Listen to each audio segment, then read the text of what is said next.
શું કરશું તો કે ભાઈ લાસ્ટ લેક્ચર ની અંદર આપણે કોષ દિવાલ અને ગ્રામ બેક્ટેરિયા જે ગ્રામ અભિરંજકના આધારે gram positive gram negative bacteria XYZ એ દરેક વિશે આપણે જોયું હતું.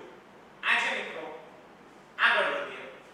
આજે વાત કરવી ઓકે લાસ્ટ લેક્ચર ની અંદર આપણે પરમિએબિલિટીના આધારે એટલે કે પ્રવેશશીલતાના આધારે ટાઇપ્સ ઓફ ધી મેમ્બ્રેન જોયા હતા. ઓકે એનું ટાઇટલ હતું types of the membrane on the base of permeability. Permeability નો મતલબ છે મિત્રો પ્રવેશશીલતાના આધારે પટલના કેટલા પ્રકાર હોય છે. ઓકે તો એના વિશે આપણે લાસ્ટ લેક્ચર ની અંદર ડિસ્કશન કરેલું. 4 પટલો હતા મિત્રો. પ્રવેશશીલ પટલ, અપ્રવેશશીલ પટલ, અર્ધ પ્રવેશશીલ પટલ અને પસંદગીમાન પ્રવેશશીલ પટલ. Right friends? તો પસંદગીમાન પ્રવેશશીલ પટલ કોને કહેતા હતા મિત્રો? તો કે જેની અંદર દ્રાવકના અણુઓ તો વહન પામતા હતા. દ્રાવકના અણુઓની સાથે સાથે કેટલા પસંદગીમાન દ્રાવ્યના અણુઓ પણ વહન પામતા હોય તો એને શું કહેશું મિત્રો? પસંદગીમાન પ્રવેશશીલ પટલ. હે મિત્રો યાદ હોય તો તમને કે અર્ધ પ્રવેશશીલ પટલ અને પસંદગીમાન પ્રવેશશીલ પટલ આ બંનેના બેઝમાં અર્ધ પ્રવેશશીલ પટલ અને પસંદગીમાન પ્રવેશશીલ પટલ આ બંનેના બેસ્ટ એક્ઝામ્પલ તરીકે હતું કયું? કોષરસ પટલ. કોષરસ સ્તર જે છે મિત્રો એ કોષરસ સ્તર કે કોષરસ પટલ જે કહો કે બે એક જ છે. સેલ પ્લાઝ્મા મેમ્બ્રેન જેને કહેવાય. તો એ સેલ પ્લાઝ્મા મેમ્બ્રેન જે છે એ અર્ધ પ્રવેશશીલ પટલ પણ છે અને પસંદગીમાન પ્રવેશશીલ પટલ પણ છે. તમે જાણો છો સારી રીતે મિત્રો કે અર્ધ પ્રવેશશીલ પટલમાં માત્ર દ્રાવકના અણુઓ વહન પામે અને પસંદગીમાન પ્રવેશશીલ પટલની અંદર કોણ વહન પામે? તો કે જે પસંદગી પામેલા હોય એવા અણુઓ જ માત્ર ને માત્ર દ્રાવ્યના એવા જ અણુઓ છે કે વહન પામી શકે. ઓકે તો આપણે પ્રવેશશીલતાના આધારે પટલોના પ્રકાર જોયા હતા મિત્રો. પણ આજે પટલને જ જોવું છે. પણ એ પટલને જોયા પહેલા બીજા મારે તમને 3 શબ્દો શીખડાવવા છે. પટલને આપણે જોઈએ એની પહેલા 3 શબ્દો આપણે જોવા છે, શીખવા છે. કયા? તો કે જુઓ, ફર્સ્ટ ઓફ ઓલ આપણે એ જોવું છે. શું જોવું છે? તો કે ભાઈ સૌપ્રથમ વખત અણુઓની ગતિ જે છે મિત્રો એ કેવી રીતે થાય? અણુઓ કેવી રીતે ગતિ કરશે તો એ અણુઓની ગતિ આપણે સમજવી છે. તો અણુઓની ગતિના પ્રકારો ચલો એ આપણે જોઈએ.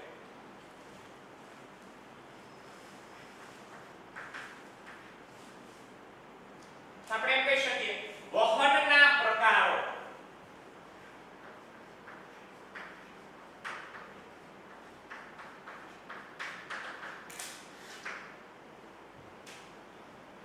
Types of the transportation.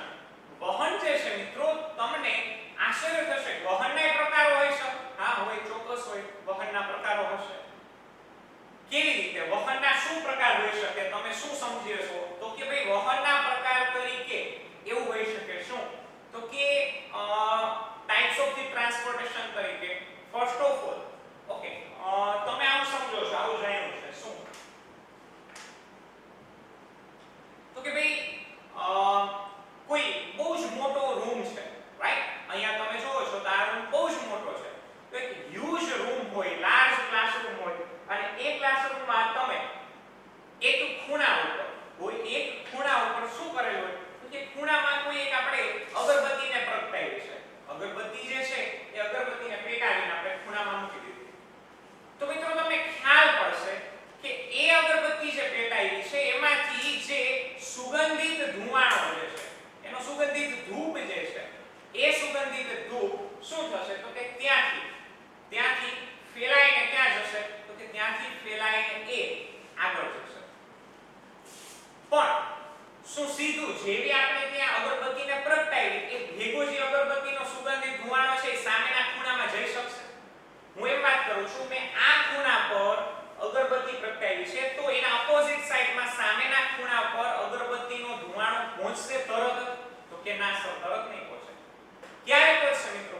તો કે જ્યારે આ બાજુનો ખૂણો જે છે એ આખે આખો ખૂણો ધૂપથી ભરાઈ ન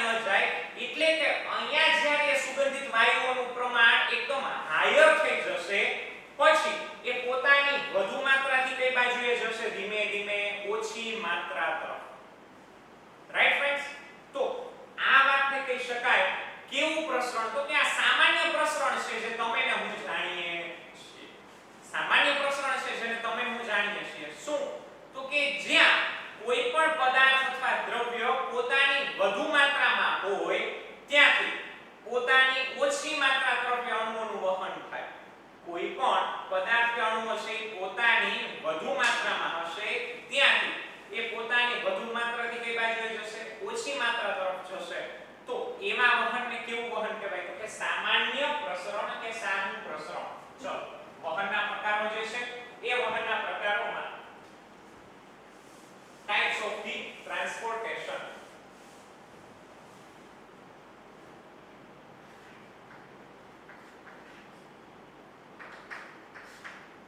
તો એમ કહી શકાય વહનના મુખ્યતઃ તો આમ બે પ્રકારો છે.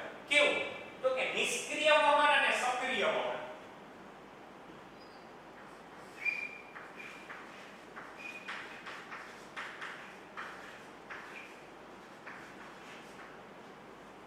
નિષ્ક્રિય વહન તો બીજું વહન કહી શકાય સક્રિય વહન.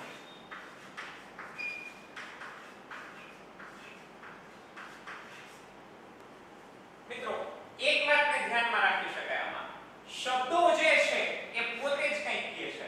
નિષ્ક્રિય અને સક્રિય.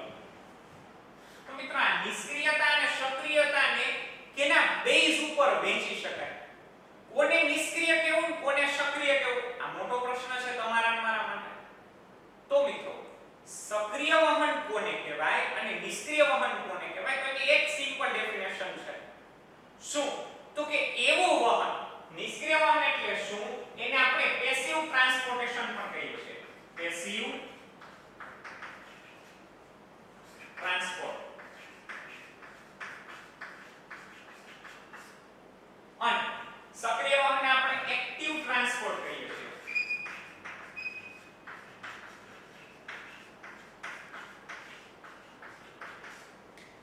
તો નિષ્ક્રિય વહન અને સક્રિય વહન પેસિવ ટ્રાન્સપોર્ટ અને એક્ટિવ ટ્રાન્સપોર્ટ.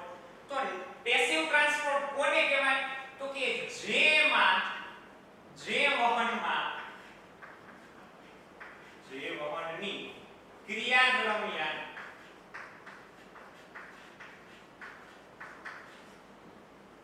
મિત્રો યાદ કરો કોષોનું ચલણી નાણું અથવા કોષોની કરન્સી શું છે તો કે કોષોની કરન્સી અથવા કોષોનું ચલણી નાણું એટલે એટીપી છે. રાઈટ. તો જે વહનની ક્રિયા દરમિયાન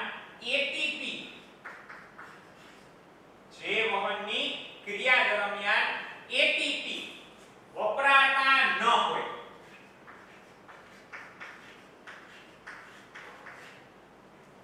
જે વહનની ક્રિયા દરમિયાન એટીપી વપરાય નહીં તેવા વહનને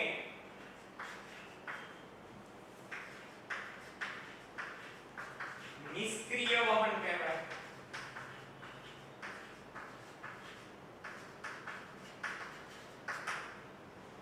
તેવા વહનને નિષ્ક્રિય વહન કહે છે. રાઈટ.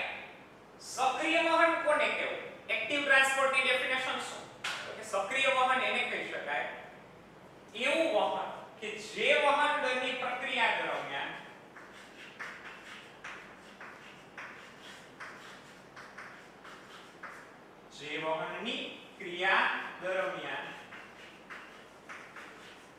શું થતું હોય તો કે જે વહનની ક્રિયા દરમિયાન એટીપી વપરાય.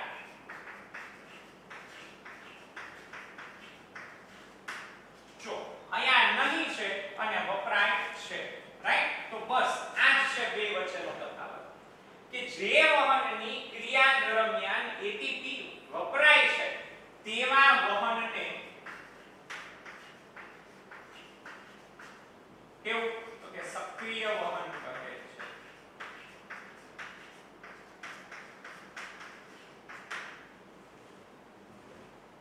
બસ બંને વચ્ચે સામાન્ય મૂળભૂત તફાવત જે છે એટીપી ના વપરાશનો છે.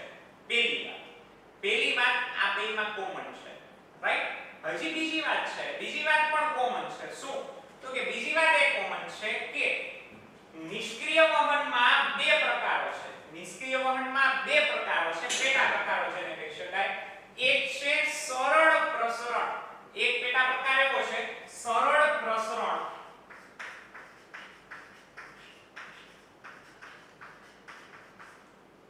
અને બીજો પેટા પ્રકાર જે છે એ છે સાનુકૂલિત પ્રસરણ.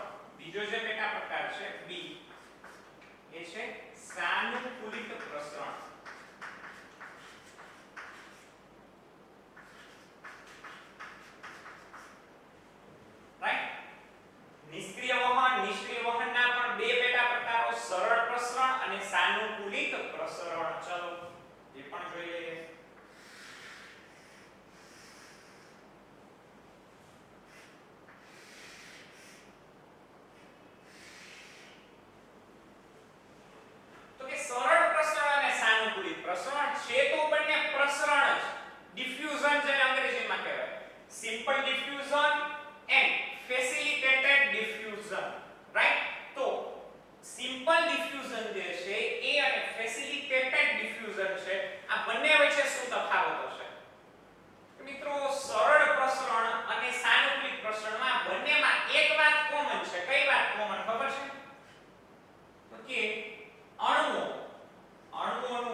પ્રસરણ ઝડપી પ્રસરણ હોય.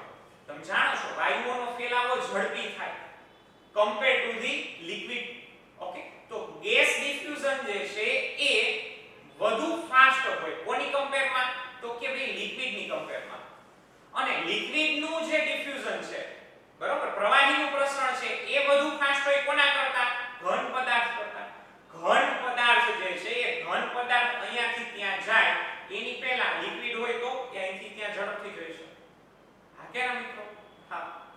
તો એવી રીતે વાયુઓનું પ્રસરણ સૌથી વધુ ઝડપી, પ્રવાહીનું પ્રસરણ વાયુ કરતા ધીમું. યાદ રાખજો, પ્રવાહીનું પ્રસરણ વાયુ કરતા ધીમું પરંતુ ઘન પદાર્થ કરતા ઝડપી. અને ઘન પદાર્થનું પ્રસરણ સૌથી ધીમું હશે. રાઈટ? તો વાયુઓનું પ્રસરણ સૌથી વધુ ઝડપી, પ્રવાહીનું પ્રસરણ ઝડપી ખરું પણ વાયુ જેટલું નહીં, પણ ઘન પદાર્થ કરતા ઝડપી. અને ઘન પદાર્થોનું પ્રસરણ એટલે ફેલાવવું મિત્રો. પ્રસરણનો મતલબ થાય ફેલાવવું, બરોબર? અહીંથી ફેલાઈને ત્યાં જવું, રાઈટ? ગતિ કરવી, કંઈક વહન પામવું. તો વાયુઓનું વહન સૌથી ઝડપી થાય, પ્રવાહીનું વહન વાયુ કરતા ધીમું પણ ઘન પદાર્થ કરતા વધારે ઝડપી. અને ઘન પદાર્થનું પ્રસરણ કે વહન જે છે એ સાવ જ ધીમું થશે. રાઈટ? તો આ વાત તમે સમજી ગયા.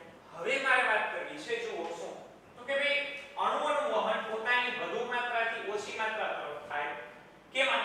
સરળ પ્રસરણમાં. તો સાનુકૂલિત પ્રસરણમાં સેમ છે. સાનુકૂલિત પ્રસરણમાં પણ એવું થશે. શું? તો કે અણુઓનું વહન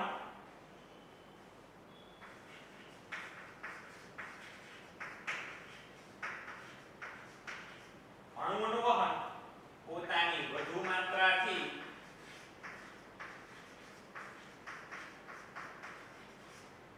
ઓછી માત્રા તરફ.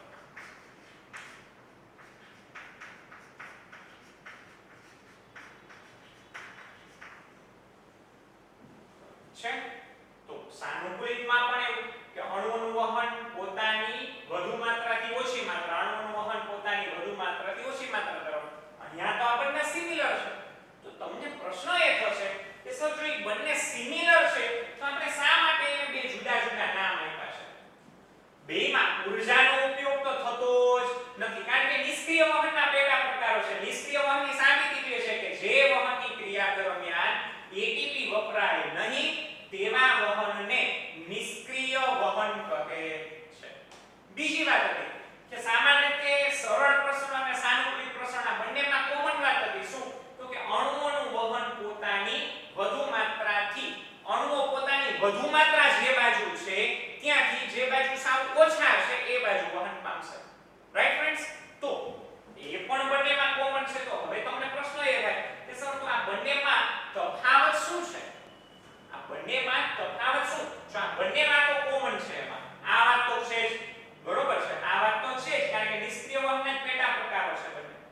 ઓકે, તો એટીપી તો બેમાંથી એકમાં વપરાય નહીં. બીજી વાત એ પણ કોમન છે, અણુઓ પોતાની વધુ માત્રાથી ઓછી માત્રા તરફ. મિત્રો યાદ રાખજો, વધુ માત્રા એટલે પહાડની ટોચ એમ કહી શકો, અને ઓછી માત્રા એટલે તળેટી. તો એને શું કહી શકાય એવા વહનને? તો કે સાંદ્રતા ઢોળાંશની દિશામાં વહન. સાંદ્રતા ઢોળાંશની દિશામાં વહન. ઢોળાંશની દિશામાં એટલે તમે સમજો છો, ટોચ ઉપર જે ઢગલો હોય તો મિત્રો ઢગલાની ટોચ એટલે અતિશયોક્તિ, ઘણી બધી માત્રા છે જ્યાં ત્યાંથી લઈને કઈ બાજુ તળેટી તરફ. તો હવે તમને ખ્યાલ પડે કે ઈ કેવું શું બને? ઢાળ બને, સ્લોપ બને છે. ટોચથી તળેટી બાજુએ, તળેટી એટલે જ્યાં કાંઈ જ નથી, અને સ્લોપ એક જે ઊંચાઈ છે એની હાઈટ જે છે, પીક પોઈન્ટ જેને કહેવાય, તો એ પીક પોઈન્ટનો મતલબ શું છે કે ઘણું બધું છે. રાઈટ? તો પોતાની વધુ માત્રાથી ઓછી માત્રા તરફ. તો એ શું થયું? આમ તમને દેખાતો હોય તો પોતાની વધુ માત્રાથી ઓછી માત્રા તરફ. તો એક ઢાળ રચાણો, સ્લોપ, સમજાય છે? એક સ્લોપ રચાણો, ઢાળ, અને એ ઢોળાંશની દિશામાં, ઢોળાંશ કરતા વિરુદ્ધની ઢોળાંશની દિશામાં. હવે તમે સમજી શકો છો મિત્રો કે કોઈ પણ, ઓકે, તમે જ છો, ચાલો માની લે તમે છો, પહાડને તમે ગિરનારના પર્વતમાં અથવા તો ક્યાંક ટ્રેકિંગમાં ગયા હશો મિત્રો, ગયા જ હશો. ઓકે, તો એ ટ્રેકિંગમાં ગયા હો અને પહાડને ચડવું હોય તો ચડવું એટલે શું? ઢોળાંશથી વિરુદ્ધ દિશામાં, તળેટીથી ટોચ તરફ. સમજાય છે હું વાત કરું છું?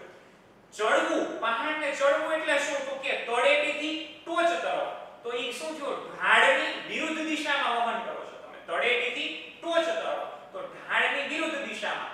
તો સાંદ્રતા ઢોળાંશ કરતા વિરુદ્ધ વહન થયું કે ઓછી માત્રાથી વધુ માત્રા તરફ જવું છે તો તમારે બળ લગાડવું પડે. પણ મિત્રો તમે એ ઢાળ ચડી ગયા, ચડવામાં બહુ જ બળ લગાડવું પડે, બહુ મહેનત કરવી પડે, ચડવું હોય એ અઘરું છે. પણ પછી એ તમે પહાડ ઉપર ચડીને હવે નીચે ઉતરવું હોય તો ફ્રી, માત્ર પોતાના શરીરને ઢીલું મૂકી દો. ચલો પોતાના બોડીને એકદમ રિલેક્સ કરી દો. તમે ટ્રેકિંગમાં ગયા હશો ત્યારે કીધું હશે ઓકે, તો કે સર નો કરાય રિલેક્સ, નકર રડતા રડતા નીચે આવી અલગોઠિયા ખાઈ જાય. હા, તો ઢોળાંશની દિશામાં વહન કરવું હોય મિત્રો સાવ ઈઝી છે. તમને ખ્યાલ હશે, તમે ગિરનારના પગથિયા ચડ્યા છો, ચડવામાં બહુ મહેનત જોઈએ, બહુ એટીપી વપરાય આપણા, પણ ઉતરવું હોય તો સરળ ફટ, બરાબર. ચડવામાં જેટલી વાર લાગે એના કરતા ઉતરવા સાવ સહેલા છે. ઓકે, તો તમે એ જે છે એ સરળતાથી નીચે ઉતરી શકશો. સમજાય છે મારી વાત? ઓકે, તો એ રીતે તમે સરળતાથી શું છે ઢોળાંશ ઉતરવામાં કોઈ ઊર્જાની જરૂર પડતી નથી. તો મિત્રો આ બંને શું થયું? ઢોળાંશ ઉતરવાનું થયું કે પોતાની વધુ માત્રાથી ઓછી માત્રા તરફ જવું, રાઈટ? પોતાની વધુ માત્રાથી ઓછી માત્રા તરફ સાંદ્રતા ઢોળાંશ મુજબ. આને એમ પણ કહી શકાય કે સાંદ્રતા ઢોળાંશ મુજબ. ઓકે, આને એમ કહી શકો તમે. આ બંનેનું વહન કેવું? તો કે સાંદ્રતા ઢોળાંશ પ્રમાણે. સાંદ્રતા ઢોળાંશ મુજબ. તો આ પણ સેમ થયું આવું છે. સાંદ્રતા ઢોળાંશની દિશામાં. આ પણ સાંદ્રતા ઢોળાંશની દિશામાં જ કહેવાય. મુજબ કયો કે દિશામાં, બે એક જ થશે. ચલો દિશામાં જ થશે. સાંદ્રતા ઢોળાંશની દિશામાં. સાંદ્રતા ઢોળાંશ તરફ, રાઈટ? તો સરળ પ્રસરણ અને સ્થાનાંતરિત પ્રસરણમાં બંનેમાં આ પોઈન્ટ બી કોમન છે કે બંનેમાં વહન જે છે એ સાંદ્રતા ઢોળાંશની તરફ, સાંદ્રતા ઢોળાંશની દિશામાં થાય છે. તો બંનેમાં એવી કઈ વસ્તુ છે કે બંનેમાં ડિફરન્ટ છે જો મિત્રો બીજો પોઈન્ટ છે એ શું? તો કે આની અંદર વહન થાય છે ને સરળ પ્રસરણમાં. તો સરળ પ્રસરણમાં વહન થશે પણ કોઈ વાહક અણુઓનો ઉપયોગ કરતા નથી. હવે તમને એમ થાય સર વળી આ વાહક અણુ એ વળી કઈ નવી બલાનું નામ? ચલો કહું એક જ મિનિટ જો અહીંયા નાખશો. વાહક અણુ એટલે શું? ફોર એક્ઝામ્પલ, એક તમે ટ્રેકિંગ પોઈન્ટ્સ ઉપર, તમે પહાડની ટોચ ઉપર છો, તમે બે મિત્રો છો. એ બે મિત્રોમાં મિત્રો એક મિત્ર પાસે સાયકલ છે, ઓલી રેસ સાયકલ આવે, તમને ખ્યાલ હશે. ઓકે, એક મિત્ર પાસે ઓલી રેસ સાયકલ છે કે જેના જાડા પૈડા હશે, બરોબર, એની સરફેસ એરિયા જે છે એ પોળો લાર્જ સરફેસ એરિયા હશે, એ બધું તમે જાણો છો. તો એ જે છે એ પોતે એક લાર્જ સરફેસ એરિયા ધરાવતી પૈડાવાળી સાયકલ જે છે બાઇસિકલ લઈને ઉતરે છે અને તમે જે છો તમે ચાલીને ઉતરો છો. બે ઉતરો છો ઢોળાંશ મુજબ, પણ એકની પાસે બાઇસિકલ છે, રેસ બાઇસિકલ છે, અને એકની પાસે બાઇસિકલ નથી, પોતે બરાબર વિથ ફૂટ. ઓકે, ચાલો. તો એ જે છે એ પગ ઉપર ચાલે છે, પગપાળા ચાલે છે, બીજો સાયકલ સાથે ચાલે છે. હવે તમે મને કહો કે કોણ વેલું ઝડપથી નીચે ઉતરશે? કોણ વેલા ઝડપથી નીચે ઉતરી જશે? બાઇસિકલ વાળો કે ઓલા પગપાળા તમે ચાલો છો તે? Yes, answer is right. કે જે સાયકલ લઈને નીચે ઉતરે છે એ ઝડપથી નીચે પહોંચી જશે.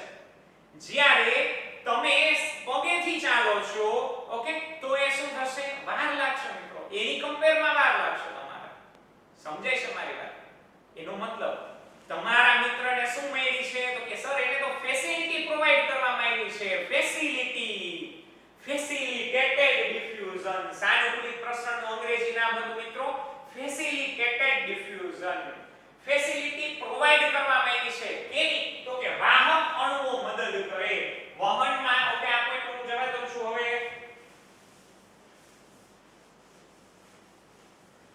શું થશે?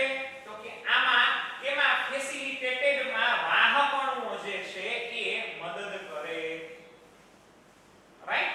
જો તો સરળ પ્રસરણ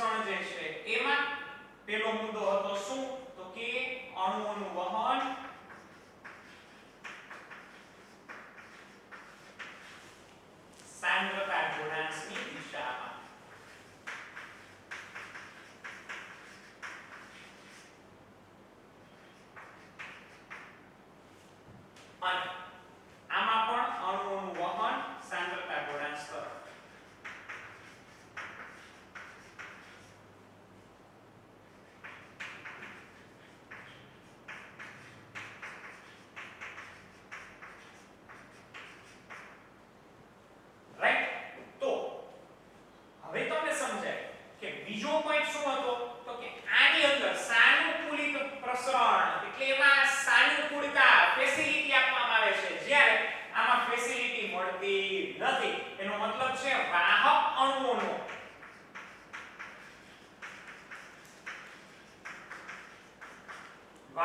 અણુઓનો ઉપયોગ થતો નથી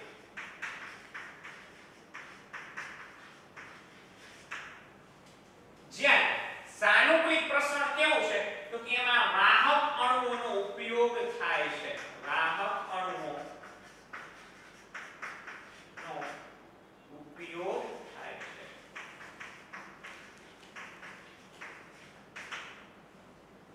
રાઈટ તો જુઓ આ જે છે આ બંનેમાં એક જ પોઈન્ટ જે છે એ ડિફરન્ટ છે આ બંનેની અંદર એક જ વાત જે છે એ ડિફરન્ટ છે કઈ તો કે આમાં વાહક અણુઓનો ઉપયોગ થતો નથી આને સાયકલ આપવામાં આવતી નથી જ્યારે આ સાનુકૂલિત પ્રસરણમાં અણુઓનું વહન કરાવવામાં સાયકલ આપવામાં આવે છે વાહક અણુઓનો ઉપયોગ થાય છે અને આમાં છે વાહક અણુઓનો ઉપયોગ થતો નથી તો બસ અહીંયા થતો નથી કેમાં નથી થતો સરળ છે મિત્રો સરળ હોય તો એમાં કઈ સાયકલ બાયકલ હોય નહીં પણ સાનુકૂલિત ફેસિલિટેટેડ ડિફ્યુઝન સાનુકૂલિત ને અંગ્રેજીમાં શું કહેશું ફેસિલિટેટેડ ડિફ્યુઝન એમાં એક ફેસિલિટી પ્રોવાઈડ કરવામાં આવે છે કઈ ફેસિલિટી તો કે વાહક અણુઓનો ઉપયોગ થાય છે રાઈટ તો આમાં થતો નથી સરળ પ્રસરણમાં ઉપયોગ થતો નથી વાહક અણુઓનો જ્યારે સાનુકૂલિત પ્રસરણમાં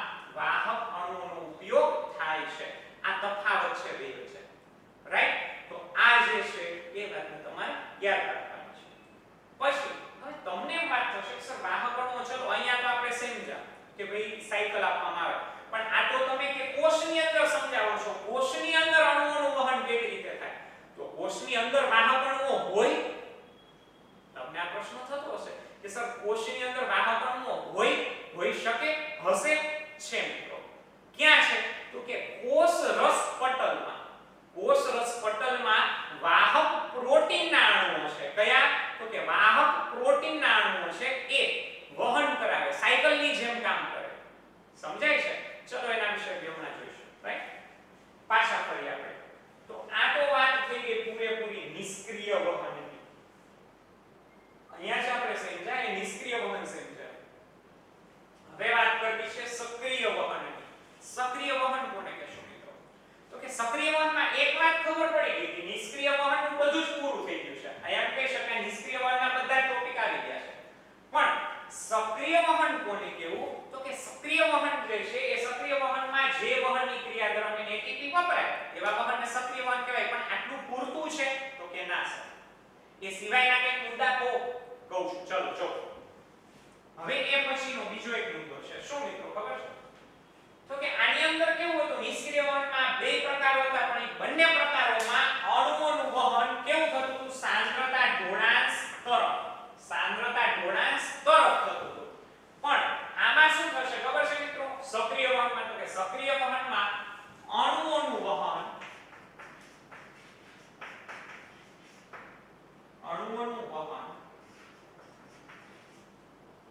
પોતાની યાદ રાખજો મિત્રો અણુઓનું વહન પોતાની ઓછી માત્રાથી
વિરુદ્ધ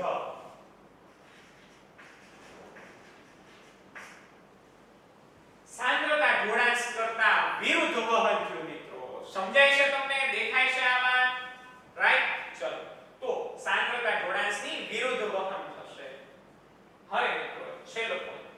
તો એ વસ્તુ જો આ બંનેમાં કોમન હતી, સાંદ્રતા ઢોળાંશ તરફ થતું હતું, પણ સક્રિય વહનમાં શું છે? સાંદ્રતા ઢોળાંશ વિરુદ્ધ.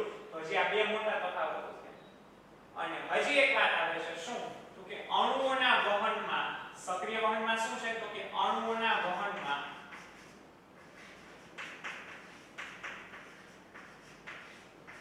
અણુઓના વહન માટે વાહક અણુઓનો ઉપયોગ થાય.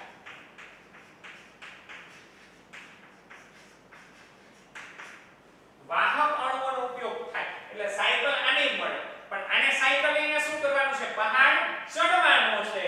જ્યારે આમાં શું હતું મિત્રો? સાનુકૂલિત પ્રસરણમાં પહાડ ઉતરવાનો હતો. રાઈટ? ઓકે. તો આની અંદર અણુઓનું વહન માટે, અણુઓના વહન માટે વાહક અણુઓ ઉપયોગી છે. સાથે સાથે વાહક અણુઓ, પછી આયન પંપો. પંપ શું કામ કરે મિત્રો? પંપ હવા ભરવાનો તમે જોયો હશે, પ્રેશર પૂર્વક ગતિ કરાવે. પંપની જરૂરિયાત શું છે મિત્રો? તો કે પંપ જે છે એ શું કરે? તો કે તમે જે વાયુ રિલીઝ થાય છે, તમે જે વેક્યુમ ક્રિએટ થાય ત્યાં વાયુ પડે, એ જે વાયુ જે છે મિત્રો, એ વાયુને, એ ગેસને શું કરે? એકદમ પ્રેશરાઇઝ કરે અને એકદમ બળપૂર્વક એ વાયુને કેમાં? તો કે પૈડાની અંદર તમારી જે ટ્યુબ છે, બરોબર, એ ટ્યુબની અંદર દાખલ કરવામાં આવે. તો મિત્રો બળ લાગે છે એમાં. પણ ક્યારે રીતના? તો વાહક અણુઓ, આયન પંપો વગેરે ઉપયોગી છે. વગેરે ઉપયોગી છે.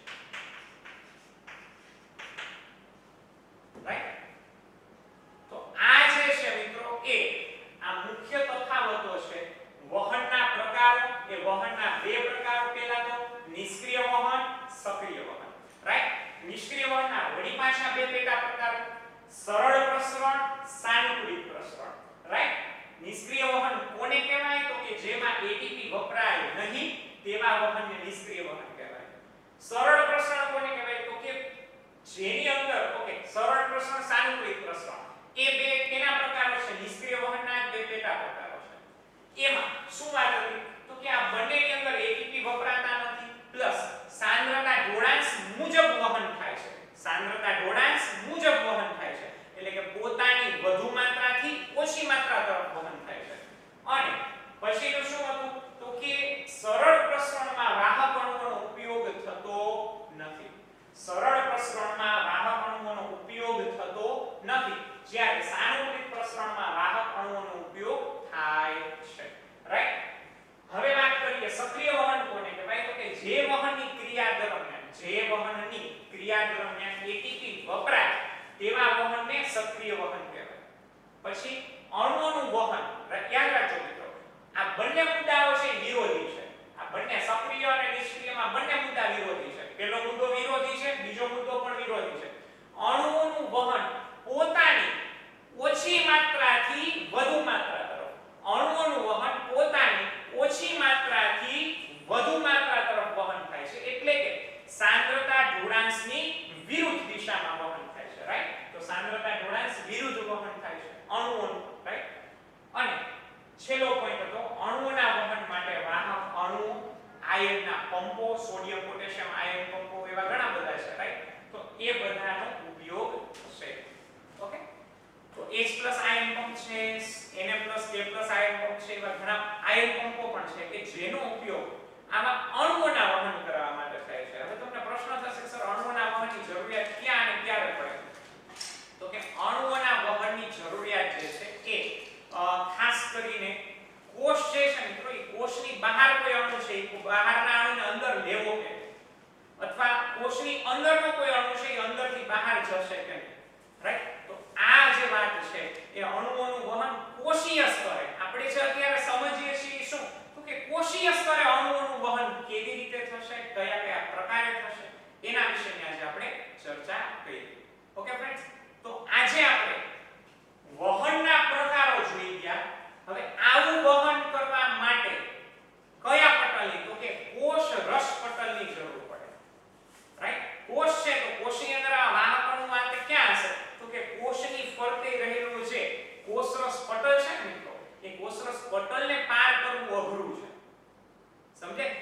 કોષની અંદરથી કોઈ અણુને બહાર જવું હોય તો કોને ચીરીને જવું પડે તો કે કોષરસ પટલને વિંધીને બહાર જવું પડે.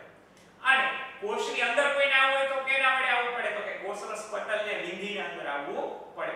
તો એમ કહી શકો કે કોષરસ પટલ એ તમને ખ્યાલ હશે ઓકે તાનાજી મૂવી જોયું જ હશે બધાએ તો તાનાજીની અંદર તમને ખ્યાલ હોય કે કિલ્લો હોય જે તે સમય રાજાઓના સમય શું હતો કિલ્લો હતો અને કિલ્લામાંથી તમારે શું કરવું પડે તો કે માત્ર ને માત્ર જો તમારે ગઢની અંદર બરાબર શિવગઢ યાદ હશે સ્ટોરી તમને લોકોને તો શિવગઢની અંદર એને અંદર જવું હોય મિત્રો તો શું કરવું પડે કિલ્લાને વિંધીને અંદર જવું પડે કિલ્લાના દરવાજામાંથી જ જવું પડે ફરજિયાત છે.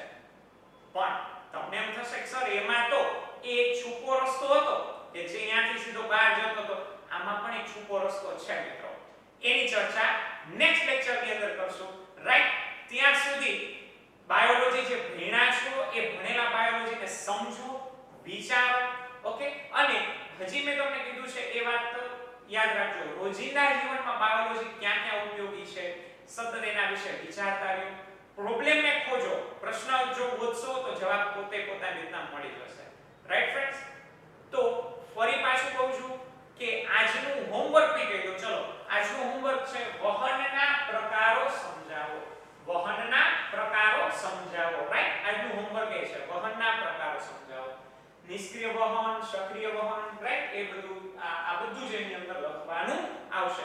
હું 1 મિનિટ માટે હટી જાઉં છું જો બોર્ડ ઉપર જે લખેલું છે રાઈટ એ બોર્ડ ઉપર જે લખેલું છે એ બોર્ડ ઉપર લખેલું તમે એક વખત વાંચી જાઓ ઝૂમ પણ થશે ઓકે તો એ જે ઝૂમ કરો અને એ બોર્ડ ઉપર જે છે એને જોવો તમે બોર્ડ ઉપર ઝૂમ થશે જોવો રાઈટ તો એ બધા જ મુદ્દાઓ જે છે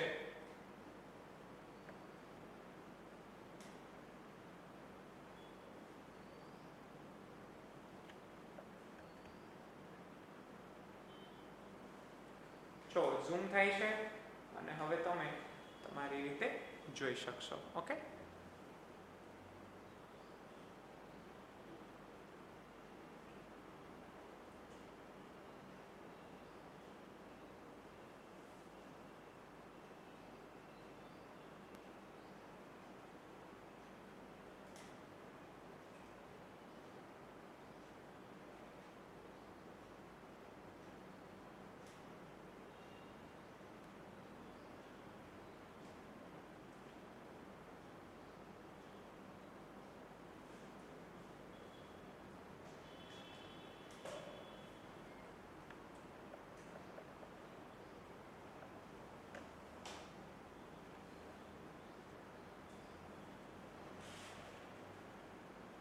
ઓકે ફ્રેન્ડ્સ તો આજના લેક્ચરમાં આપણે જે જોયું બસ એ આ છે એક બે મુખ્ય તફાવતો નિષ્ક્રિય વહન અને સક્રિય વહન. નિષ્ક્રિય વહનના બે પેટા પ્રકારો હતા સરળ પ્રસરણ અને સાનુકૂલિત પ્રસરણ તથા સક્રિય વહન જે છે એના જે દરેક મુદ્દાઓ હતા એના કોઈ સક્રિય વહનના કોઈ દેખીતા પ્રકારો નથી ઓકે. તો આજના લેક્ચરમાં આપણે જે જોઈ ગયા જે સમજી લીધું છે એ આજે આટલું રાખીએ ઓકે ફ્રેન્ડ્સ. તો હવે